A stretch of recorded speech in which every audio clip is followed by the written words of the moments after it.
सल्लल्लाहु ताला अलैहि वसल्लम ने इरशाद फरमाया, 3 लोग हैं जिन्हें देख के रब मुस्कुराता है। या रसूल अल्लाह सल्लल्लाहु अलैहि वसल्लम वो कौन कौन से? तो महबूब फरमाने लगे, एक वो बंदा सारी मखलूक सोई है, आधी रात है, रात का पिछला पहर है, उसने उठ के वुजू कर लिया, मुसल्ले पे खड़ा हो गया, खुदा की याद में, फरमाया इसे देख के रब मुस्कुराता है जो उसकी शान के लायक है।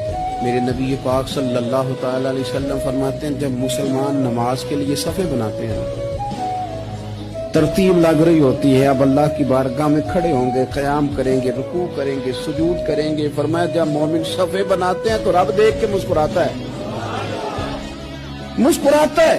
कमाल हो गए उरूज बंदगी का, जब बंदे को देख के रब मुस्कुराए। खुदा बंदे से खुद पूछे, बता तेरी रजा क्या है।